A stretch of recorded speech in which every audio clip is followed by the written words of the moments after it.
कर दिया। घोषणा पत्र को पटना में केंद्रीय मंत्री निर्मला सीतारमण ने जारी किया। बीजेपी के घोषणा पत्र पर 5 सूत्र, 1 लक्ष्य और 11 संकल्प की बात की गई है।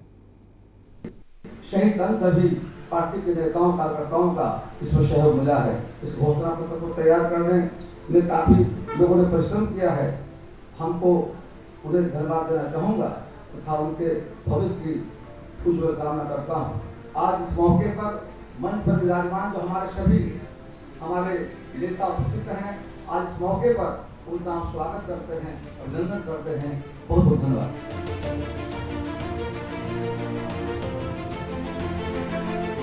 बिहार में चुनाव अपने चरम पर है। हर दल अपने वादों के साथ जनता को रिझाने का काम कर रहा है। कांग्रेस के बाद बीजेपी ने भी अपना संकल्प पत्र जारी कर दिया है। अगले 5 साल में आत्मनिर्भर बिहार का रोड मैप 2020 से 2025 जारी करते हुए वित्त मंत्री निर्मला सीतारमण ने कोरोना वायरस वैक्सीन को लेकर बड़ा दावा किया। सीतारमण ने कहा, यह हमारे चुनावी घोषणा पत्र का सबसे पहला वादा है। जैसे ही कोविड-19 का टीका बड़े पैमाने पर उत्पादन के लिए उपलब्ध होगा, बिहार में हर व्यक्ति का मुफ्त में टीकाकरण किया जाएगा। बिहार के लिए बीजेपी के घोषणा पत्र में 11 संकल्प हैं।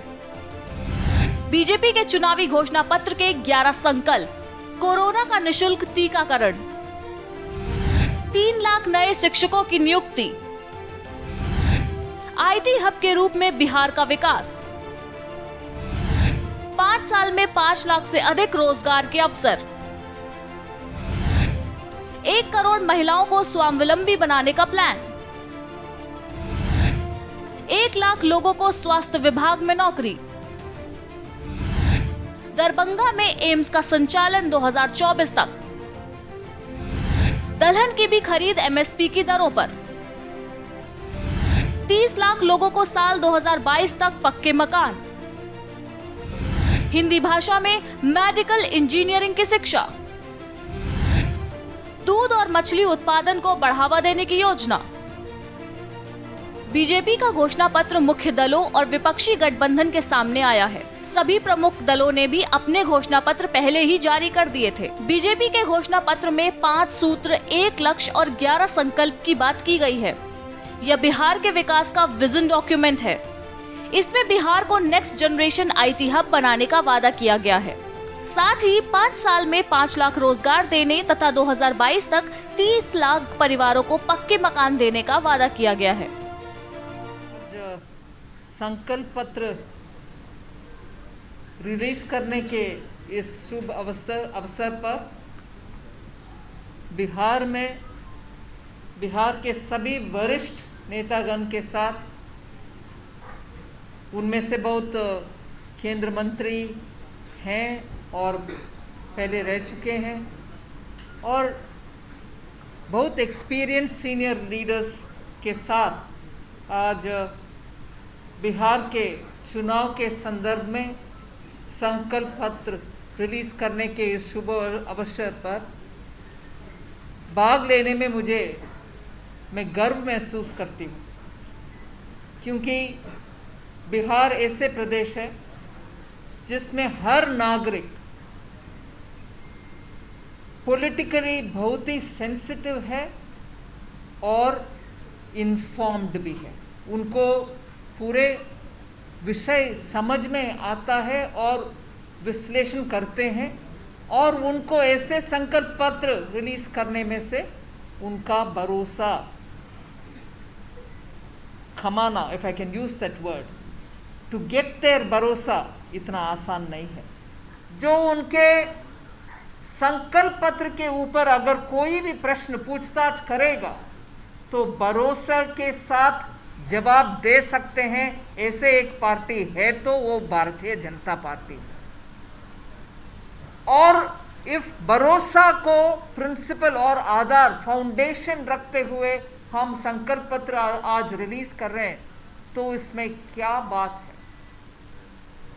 बात यही है कि हमें कॉन्फिडेंस है, हमारे अपने आप के ऊपर कॉन्फिडेंस है कि हम डिलीवर कर पाएंगे, प्रॉमिस को फुलफिल कर पाएंगे। उसके लिए उदाहरण 1 नहीं 2 नहीं बहुत सारे उदाहरण हम दिला सकते हैं। जैसे बोला गया कि प्रधानमंत्री जी पिछले 6 साल में गरीब के लिए कितने कार्यक्रम प्रॉमिस किए वो सब इंप्लीमेंट कर दिखाया। चाहे वो हर गांव तक बिजली हो, चाहे वो गरीब महिला के लिए गैस सिलेंडर का सप्लाई हो, रसोई का गैस का, और हर भारतीय नागरिक को फिनेंशियल इंक्लूजन के नाम पर बैंक अकाउंट दिलवाना हो। ये सब प्रधानमंत्री नरेंद्र मोदी जी ने प्रॉमिस करके उसको इंप्लीमेंट भी कर दिखाया। घोषणा पत्र को केंद्रीय मंत्री निर्मला सीतारमण ने जारी किया। इस दौरान बिहार बीजेपी प्रभारी भूपेंद्र यादव, बिहार बीजेपी चुनाव प्रभारी देवेंद्र फडणवीस और बिहार बीजेपी अध्यक्ष डॉक्टर संजय जायसवाल सहित कई बड़े नेता उपस्थित रहे। इसके पहले एनडीए में बीजेपी के सहयोगी जेडीयू 7 निश्चय पार्ट 2 के माध्यम से अपना घोषणा पत्र जारी कर चुका है। बिहार में एनडीए से अलग लेकिन बीजेपी को समर्थन देने का वादा कर रहे लोक जनशक्ति पार्टी प्रमुख चिराग पासवान ने भी बुधवार को अपने बिहारी फर्स्ट विजन डॉक्यूमेंट के तहत घोषणा पत्र जारी किया। विपक्षी महागठबंधन ने पहले ही अपना संयुक्त घोषणा पत्र सार्वजनिक कर दिया था। अब देखने वाली बात यह होगी जनता किसके संकल्प पत्र पर हस्ताक्षर करती है और किसको बिहार के सिंहासन पर देखना चाहती है। स्पेशल डेस्क के न्यूज इंडिया। 12 साल पहले भाइयों जय और अनुज अग्रवाल ने ज्ञान मिल्क डेयरी का प्रसंस्करण किया। आज एक ब्रांड ज्ञान डेयरी विशेष रूप से पूर्वी यूपी में घरेलू नाम बन गया है। ज्ञान प्रतिष्ठित सीपी का हिस्सा है और कंपनियों का समूह जो अपने पोर्टफोलियो की तरह कंपनियों की एक विस्तृत श्रृंखला है। 2007 में सीपी अग्रवाल ने लखनऊ में ज्ञान डेयरी की नींव रखी और शुरुआत में कंपनी ने सिर्फ 2 उत्पादों स्किम मिल्क और देसी घी पेश किया और अग्रवाल बंधुओं की सत्ता संभालने के बाद कंपनी ने अस्थिर ऊंचाइयों को प्राप्त किया। उन्होंने बताया कि जब हमने शुरुआत की तो